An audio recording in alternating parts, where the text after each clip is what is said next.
আসসালামু আলাইকুম এভরিওয়ান, কেমন আছেন সবাই? আশা করছি অনেক ভালো আছেন। আমিও ভালো আছি আলহামদুলিল্লাহ। আমি আবারও হাজির হয়ে গেছি আপনাদের সঙ্গে আরও একটি রেসিপি নিয়ে। আজকের পর্বে আমি করে দেখাবো ব্রয়লার মুরগির ভুনা। যারা ব্রয়লার মুরগি খেতে পছন্দ করেন না তারা এইভাবে রান্না করলে তাদেরও অনেক পছন্দ হবে আশা করি। তাহলে দেরি না করে আপনাদেরকে দেখিয়ে দেই এই ব্রয়লার মুরগির ভুনা কীভাবে করেছিলাম। আর আপনি যদি আমার পেজে নতুন হয়ে থাকেন তাহলে অবশ্যই ফলো করতে ভুলবেন না, আর লাইক কমেন্ট করতে ভুলবেন না। এখানে আমি নিয়েছি 2 টেবিল চামচ পেঁয়াজ বাটা, নিয়েছি রসুন বাটা 1 টেবিল চামচ, আর নিয়েছি পরিমাপ মতো মরিচের গুঁড়া এবং হলুদ গুঁড়া। মরিচের গুঁড়া নিয়েছি 2 চামচ আর হলুদের গুঁড়া নিয়েছি 1 চামচ, আর দিয়েছি স্বাদ মতো লবণ, আর লেবুর রস দিয়ে দিয়েছি 1 টেবিল চামচ।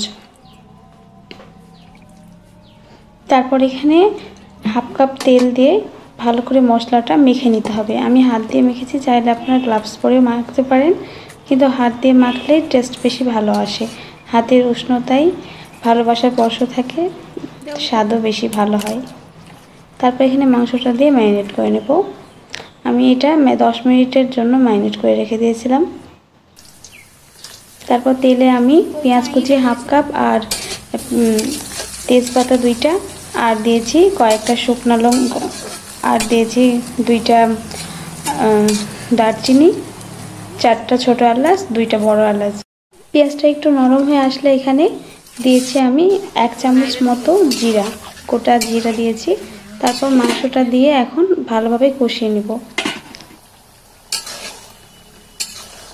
আমি ঢাকনা দিয়ে বারবার নেড়ে দিয়েছিলাম। এই যে দেখুন আমার মাংসটা অনেকগুলো পানি বের হয়েছে। এভাবে আমি বেশ কিছুক্ষণ কষিয়ে নিয়েছি। যখন তলায় লেগে আসবে তখন মশলা ধোয়া পানিটা দিয়ে দিতে হবে। এখানে আমি এইটুকু পানি ইউজ করেছি, আর পানি দেই নাই। এই রান্নাটা সম্পূর্ণ তেলের উপরেই হবে। ব্রয়লার মুরগিতে তেল একটু বেশি লাগে, তেল বেশি হলে রান্নাটা একটু ভালো হয়। এই পানিতেই কিন্তু আমার পুরো মাংসটা রান্না হয়ে যাবে, আমি আর কোনো পানি অ্যাড করব না।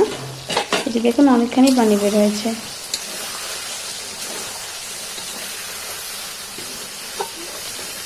আর তেলও ছেড়ে এসেছে।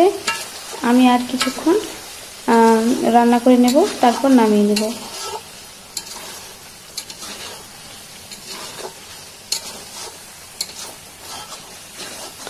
যদি আপনাদের একটু পানি তলায় লেগে আসে তাহলে অল্প করে পানি ছিটিয়ে দিতে পারেন। তারপর এখানে আমি আস্ত 3টা কাঁচা লঙ্কা দিয়ে দিলাম সুন্দর একটা ফ্লেভারের জন্য।